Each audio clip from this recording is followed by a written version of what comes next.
Good afternoon. I'm Mandy Cohen, Secretary of the Department of Health and Human Services, and I'm joined by Director Mike Sprayberry, and we have matching face coverings today that have North Carolina on it that we wanted to share with you.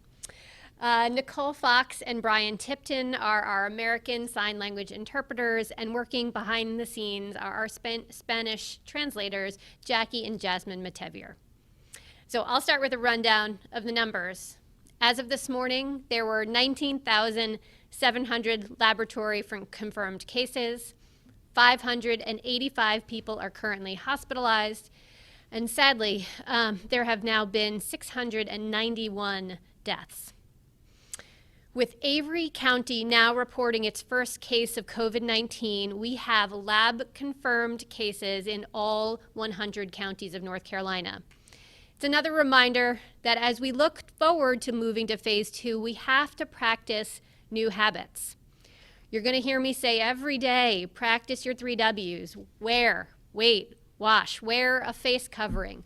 Wait 6 feet apart and wash your hands often, no matter where you are in North Carolina. May is also Older Americans Month, a time to recognize the important contributions of older adults across our state. Our seniors make countless contributions to our communities, and we recognize the experiences and sacrifices they've made to strengthen and enrich our lives, our workforce, our families, they're our neighbors. We're supporting older adults in North Carolina in many ways during this pandemic. To protect the safety of our seniors, we're providing home-delivered or grab-and-go meals instead of congregate meals. Our area agencies on aging, adult day, and health programs are continuing to provide services, but do it virtually. We've been partnering with universities to send students to help make wellness checks on our seniors, and also have a grant to combat social isolation by providing technology and training on how to use that new equipment. We also have a team dedicated to supporting our long-term care facilities as they protect our aging family members and loved ones who require around-the-clock care and the staff who care for them. We are sending all long-term care facilities in the state PPE packets of needed supplies, and we are increasing rates for some Medicaid services to support infection prevention and management. We also have provided a toolkit and virtual trainings to support long-term care facilities in preparing for and responding to COVID-19 outbreaks in their facility. Another way we can honor them is to do our part to protect our older loved ones, friends, and neighbors who are at higher risk for severe illness from COVID-19. When we wear a face covering and we wait 6 feet apart, we're showing we care about those around us. People can have COVID-19 and not have any symptoms. If we don't practice the 3 W's, wear, wait, and wash, we can unknowingly expose people to the virus. We all need to do our part to look out for those in our community who are at higher risk. I've seen lots of social media posts about people picking up groceries for a neighbor or calling a friend or relative just to check in. Please continue to take care of yourself and those around you, and remember, wear, wait, and wash. With that, I'll turn it over to Director Mike Sprayberry. Thank you, Madam Secretary, and good afternoon. I want to start today with an update on severe weather in North Carolina. We continue to monitor the situation in our coastal counties and any lingering impacts from Tropical Storm Arthur. As of this morning, portions of NC-12 and several secondary roads continued to be impacted by standing water. All major interstates and highways are open at this time. We're also monitoring storm systems that will impact our state over the next few days with heavy rainfall. Some of our western counties could see several inches of rain before Friday. The National Weather Service has parts of western North Carolina under a moderate potential for flash flooding today and tonight. That risk extends into the Piedmont tomorrow. Heaviest rains are expected tonight and tomorrow morning, and flooding is possible along the Catawba, Yadkin, New, and Dan rivers. We are in close contact with our local partners as they evaluate potential impacts to their communities, and we've placed 2 Type 3 swiftwater rescue teams on alert should they be needed in western North Carolina. Everyone, especially those living along rivers and streams, should be alert to the possibility of flooding and landslides and should have a way to receive weather alerts, like a NOAA weather radio or a weather app on your smartphone. You can also monitor river and stream levels and get flood alerts from our Flood Inundation Mapping and Alert Network. We call it FIMAN, and the website is fiman.nc.gov. That's FIMAN.nc.gov. Today is day 71 of the State Emergency Operations Center's COVID-19 response. We're continuing to distribute personal protective gear to long-term care facilities across the state. Nursing homes and other types of care facilities are picking up supplies in Greensboro today, and more facilities will pick up tomorrow and Friday in Mecklenburg County. More than 3,000 licensed long-term care homes across the state are receiving a 2-week supply of protective equipment, and many of them tell us they're very glad to receive it. I want to acknowledge again the partnership and work that went into this project with our fantastic partners at the Office of Emergency Medical Services and other DHHS partners, the North Carolina National Guard, and our state and local emergency management partners. From our warehouses, teams delivered supplies to 59 counties and 2 healthcare preparedness coalitions yesterday. That's an ongoing mission. Shipments included isolation gowns, gloves, face shields, multiple types of masks, goggles, thermometers, and hand sanitizer. We received around 70,000 gowns yesterday. At our current request rate of 9,700 gowns per day, this is around a 7-day supply. We're continuing efforts to procure gowns and other types of PPE, and we are working with the private sector to manufacture PPE right here in North Carolina. As Secretary Cohen mentioned, this is Older Americans Month. So remember that one of the best ways you can look out for and protect the older folks in your life is by observing the 3 W's. Wear a cloth face covering, wait at least 6 feet apart, and wash your hands often. That's wear, wait, and wash. Follow Secretary Cohen's guidance. We also want to thank our local partners for all the great work they've been doing to keep their community safe. And as always, don't forget to look out for your family, friends, and neighbors. Call your loved ones daily.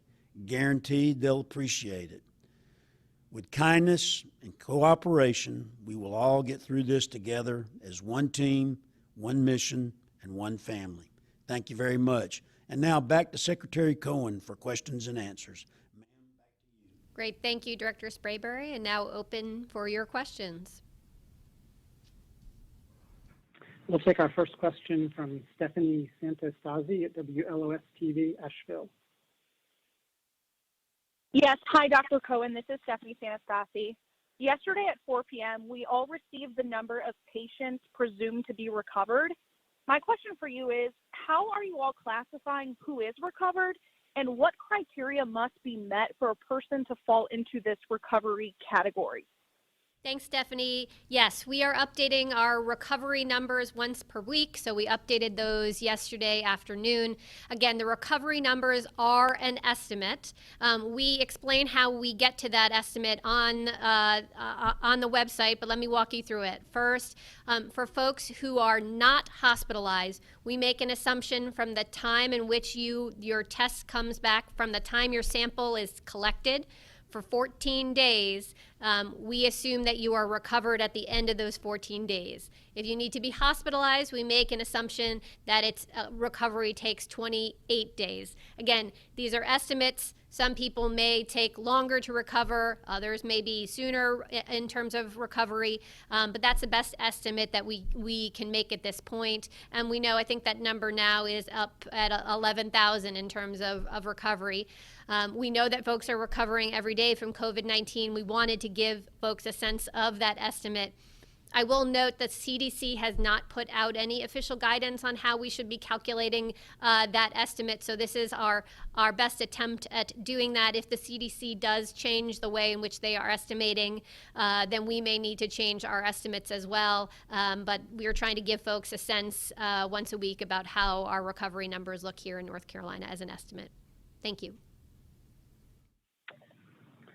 Our next question is from Julie Havlack with the Carolina Journal. Hi, thank you so much. I wanted to ask if you are planning to go back into in-person briefings anytime soon? Hi, Julie. Thanks for that question. We are looking at all of the things across the board related to risk, and as we are thinking about easing into phase 2, what that would mean. We want to make sure that no matter what we are doing, we're going to continue to tell businesses to be teleworking wherever possible. And given the nature that we can create a scenario where we can continue to social distance as well as continue to be transparent, take questions every single day, I imagine we're going to continue with distance briefings, at least for the time being, but we'll let you know if that changes. Again, we want to create the most safe environments that we can for folks, or I should say the lowest risk environments for folks. So if we continue to do that at a distance, we will continue to do that. Obviously, we'll continue to watch our numbers and our trends and make adjustments as we go forward. Our next question is from Corey Johnson with WCTI News Channel 12. Hi, Dr. Cohen. My name is Corey Johnson. My question is regarding hair salons. The Hair is Essential Association is planning to file a lawsuit alleging that they've been prevented from pursuing their vocations during this time. Why have other businesses been allowed to reopen, and have hair salons been discriminated against in this way? Thanks, Corey, for that question. So as you know, we initially limited a number of businesses, particularly ones that we felt like were incredibly high risk.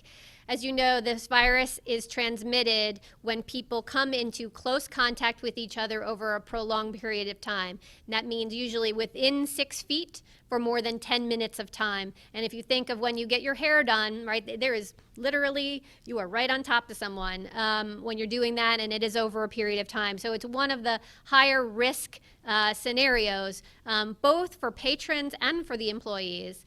The other tricky part about this virus that we keep talking about is that folks can have COVID-19 and they don't know it. That is why an important component of, as we think about easing restrictions, we want people to wait 6 feet apart, we want them to wash their hands, but we also want them to wear a face covering. Now, in a salon situation, you can't be 6 feet apart. You just can't deliver those services and be cutting someone's hair 6 feet away. That's why these other measures, as we think about easing restrictions, are going to be so important for folks to follow, to be able to wear a face covering, to be able to be washing down surfaces and such as we go forward. It's going to be really important. We don't want folks to be getting sick and potentially dying from this. So we want to be protecting protecting the public's health as much as possible here. So we think we've made some decisions in order to do that. As we look at our numbers, we see them remain stable, that we believe we can move forward to easing restrictions, and salons would be part of those easing of restrictions just at the end of this week. So I'd say hang in there. We're going to keep watching our numbers. Right now we see them largely be stable. They're not perfect, but they are largely stable in terms of our ability to respond to this virus in order for us to see that we have the testing that we want to have. So those are good. That's good news. And so as we've said, as we move into phase 2, which we hope to do at the end of this week, salons would be part of that, but there are going to be additional restrictions on that to keep the visiting of a salon to be as safe as possible. Our next question is from Steve Wiseman with the Raleigh News and Observer. Hey, Dr. Cohen, Steve Watson at the News and Observer. I wanted to ask you about is DHHS collecting aggregate contact tracing data from around the state to determine patterns, hotspots, and other useful information, and will you be sharing that information? Steve, thanks for that. So as you know, we already are required to collect some information about where there might be hotspots. We are required to have labs report us positive cases from wherever that lab is. So that's how we get our positive lab reports. In addition, there are certain types of certain types of sectors that are required to report to us whether or not they are seeing an outbreak. Some of those sectors are, for example, our congregate living settings. Folks like nursing homes or congregate living shelters of various types, they are required to report that. They report that to their local health department, who in turn then reports that to the state. We aggregate that information and then we post that on our website. There are a few other industries that also are required to report, like a child care or a school setting, but they're an isolated number of those sectors that are required to report to us when they see those outbreaks. So we are posting already the congregate living settings, and what we are able to do is show down to a zip code level where are the positive cases coming when the lab reports to us. So we feel like that's a lot of information that we're able to give folks in terms of pinpointing around the state where do we see highest number of cases. So we're able to see at the zip code level the positive lab reports that come in. We're able to see also then to cluster those at certain types of facilities, like I said, like congregate living facilities that are required to report to us. Thank you. The next question is from Michael Falero with WFAE News. Yes, hi, Dr. Cohen. This is Michael Falero with WFAE. Question for you about hospitalization numbers. That 585 is the highest level since April 15th, at least. What does this mean as a trend for starting phase 2 this week?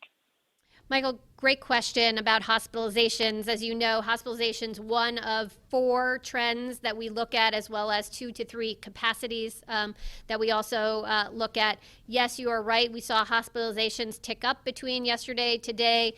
Still, I will say with hospitalizations, because we do have a lot of hospital capacity, we're trying to look at that in the context of, is our health system able to handle the number of cases? And the answer is overwhelmingly yes. So in addition to hospitalizations, we do give a sense of, well, how many other empty beds are there? And we know we have capacity in our hospitals. So yes, we are watching that very closely. I want to see what tomorrow, the rest of the week, brings us in terms of that number. But when I look overall, we've largely been stable. We've been in the 500s generally with that number. We do have a slight dip over the weekend. We think that's more a reporting issue than anything else. But so we've largely been in the 500. So yeah, we might be at the higher end of the 500s today. Not sure what tomorrow will bring. But I think the overall message is stability there, and our system able to have the capacity to handle additional infections should they come our way. And again, hospitalization is one of 4 trends we look at. No one of these trends alone can really give us a picture. I'd also say that hospitalizations tends to be a lagging indicator. So it very much to me says, is this telling me something about something that happened last week that we need to be aware of? So again, each of the indicators has its own limitations, has its own way of having the data come to us, which isn't always perfect. So that's why we need to look at the full picture, but we are very much watching that slight uptick in hospitalizations. But I would characterize that still overall stable given the high amount of capacity that we do have in our hospital systems at this point. Thank you. Next question is from Gary Robertson with the Associated Press. Hi, it's Gary Robertson with AP. Dr. Cohen, we had talked a little bit about contract tracing, and last week I guess there was some question about South Carolina and them announcing that they were going to have well over 1,000 contract tracing workers. And I know that in recent weeks we said that we had hoped to double the number in our state, but that seems to be smaller compared to what South Carolina is doing. Am I missing something on the numbers, or is it the quality of contract tracing that leads you to believe that you're still very confident in our numbers or in the work that's being done in that area? Gary, thanks for the question. As you know, we think that contact tracing in coordination with the increased testing, is one of our foundational ways in which we are going to be able to keep viral spread low.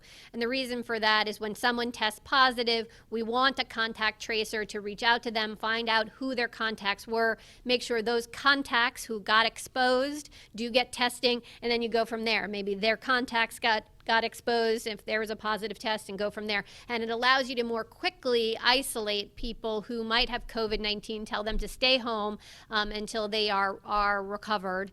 And so that's why this is so important. Now, we are lucky in North Carolina. We've have our local health departments have been doing contact tracing since the beginning of this pandemic, and frankly, for decades, this is what they do. Now, the scale at which they need to do their job is quite different as we think about going forward and needing to keep the virus level low. So we already had about 250 people already deployed, and we are able to, what we have done is also ask our local health department, are there other employees that you already have that could also get retrained and get redeployed should we need it? So in addition to the 250, we're working right now to even bring up more of them, so we don't have to hire more new. This is just redeploying current folks at the local health departments. I don't have a number yet on how many we are planning to train, but I know it's a sizable number. And then we want to also go and hire the additional contact tracing folks to be able to deploy. The important part for us about contact tracing is also having folks from the communities and also who speak the language that folks are going to need to do. So we've definitely put an emphasis on our new hires to make sure we have both English and Spanish so that we can be doing appropriate contact tracings in all of the communities here in North Carolina. So that we do want to be focused on that, and our hiring has been specifically focused on making sure we're having folks come from the communities in which they're going to be calling, right? Because there is a trust issue here, and we want folks to know these are trusted public health officials that will be calling and asking folks questions. So we're really working hard to make sure that we are implementing a system that folks can comply with. Because what we're seeing from other states is they've hired a number of contact tracers, but what happens is folks and they do it by phone, and we see that folks don't answer the phone. Massachusetts was one of the states that was first out of the gate and doing a lot of contact tracing, and we are actually trying to learn lessons from that, which they have been very kind to share. Things around the fact that if you just do phone, it is often you will miss someone on the phone or they just don't pick up the phone. So we already are troubleshooting strategies to make sure that we can make the contact with folks on the first try, as opposed to having to call back again and again and again. That reduces your workload as well. So we are trying to understand how many contact tracers do we think we're going to need in order to really be able to respond to the work here. So I would say this is a work in progress. I don't have all the answers yet. We're trying to learn from other states, learn from our own internal resources, redeploy what we can, because we know we have to make all of our resources go further, and then hire more as we go. So I don't have a new number to share. I do feel like we're making good progress. I do appreciate all the work the local health departments have done around contact tracing, and I'm appreciative of our new partners really focusing on hiring folks who come from communities that they're going to serve, as well as from a cultural perspective, but also a language perspective as well. Thanks for that question, Gary. Our next question is from Vanessa Russ with WCNC-TV, Charlotte. Hi there, this is Vanessa Rufus with WCNC Charlotte. Thank you for taking my question, Dr. Cohen. I wanted to ask you about some developments out of Lincoln County yesterday. We had learned that a restaurant, knowingly violating the governor's orders, decided to open its doors for dine-in service. And we were there last night as diners came in, sat down and had their meals. Do you have a response to this development? Vanessa, thanks for the question. As you know, as we thought about easing restrictions here, we were trying to be really data-driven in our decisions. First, we looked at our trends and said, we were stable, we could go forward. And when we thought about some of those first activities that we could do, we knew that the virus gets transmitted more when people are indoors and they're sitting down for longer periods of time in close proximity. So some of the higher risk activities are anything that you could imagine that is indoors and sitting and potentially close by to one another. Restaurants, salons, as we talked about earlier, those are kinds of activities that are higher risk of transmitting the virus. As you think about other kinds of activities that we allowed in phase one, there are really two kinds. One was either be outside, right? Being outside allows you to social distance more. There's better air circulation. You can be apart. When you're indoors, we wanted to allow indoor activities that allowed you to walk around. So if you were in a retail setting, you were at a clothes store, a florist, a jeweler, you can continue to walk around. You're not in any one spot for more than a few minutes as you look for an item. So we tried to focus on those kinds of lower risk kinds of scenarios first.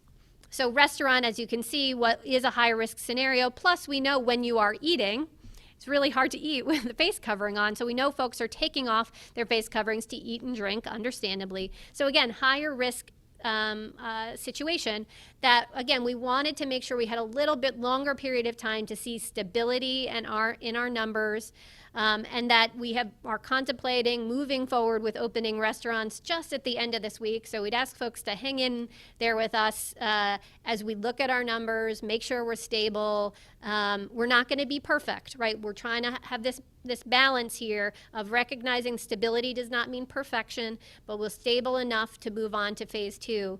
So the folks in Lincoln, I appreciate that the local community and folks there, have called out, that really isn't in line with the governor's request from the executive order. That is not currently at this moment the best interest of public health.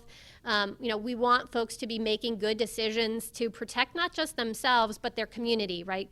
Because I know this is so hard to understand because this is even new for the scientists and the public health experts. The fact that you could transmit this virus and not even know about it is a really hard and challenging part of COVID-19.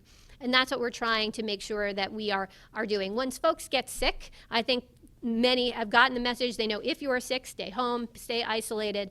It's that period when you don't either know you're going to get sick yet, or maybe you aren't going to get sick at all, because some people don't get sick at all from COVID-19. It's a crazy part about this virus where some can get so severely ill, they're on a ventilator and it could succumb to the illness, and others don't have any symptoms. That's why we're asking everyone to do their part. And this is what's really hard about this, is because everyone has to do it together. But that's okay. I know that North Carolina, we can do this. It is hard. It will be a new way of moving through the world. It won't be as comfortable to be 6 feet apart from our friends and our loved ones or to wear these face coverings. But we can go back to things like restaurants and salons when we do that kind of work to support each other. And that's what we're asking folks to do. Please abide by the governor's ruling. And when you are around people, do your 3 W's. We can get through this together. So please hang in there with us. Our final question will be from Rebecca Martinez with WUNC Radio. Hello, it's Rebecca Martinez from WUNC. I saw that the North Carolina Council of Churches has sent a letter to a congressional delegation from North Carolina asking for intercession on behalf of the North Carolina residents in ICE detention. I'm just wondering if there's any guidance being given to state prisons or even enforcement regarding immigration, folks who have varying immigration statuses, to try to prevent their vulnerability to COVID-19? Rebecca, you were a little bit in and out there, but what I would say about COVID-19 and how we're thinking about it, it goes back to how I was talking about the last question. We are in this together as a community. Those of us who are here in North Carolina, we need to be protecting each other. And this virus doesn't respect county borders or even state borders or party lines, nothing, right? this virus can attack us all. And that's why we need to be in this together, right, to protect us all. And that means getting access to care for all, getting testing available for all, and to do it in a way that protects our entire state. So there's a lot of collective action that we need to do here in order to fight the virus. And I'd say that's across the board, where we're thinking about correctional facilities and what do we need to do to both protect those who are incarcerated as well as the staff. We are doing those things. How do we think about our skilled nursing facility? How do we think about our migrant farm workers as well, so who live in congregate settings, which we know are higher risk? I think whether we're looking at any of those populations or anywhere in North Carolina, I think the sentiment is the same about having us do these collective actions to protect each other. And then when we do that and we can get folks testing and we do these collective actions, like that protects us all. Every community is protected when all of us can get access to testing, get access to care, can do the 3 Ws, can do all of these things collectively. And I know that is the path that will allow us to get back to those things that we love, and allow us to keep moving forward in the phases of that are coming forward here. So Rebecca, thanks for that question, and I missed a piece of it, so we're happy to follow up afterwards if there was another nuance there that I missed. And with that, okay, I think you've heard from both Director Spraber and I a lot about the 3 Ws. We'll be back later this week with more on our trends and progress towards phase 2. All right, thanks so much.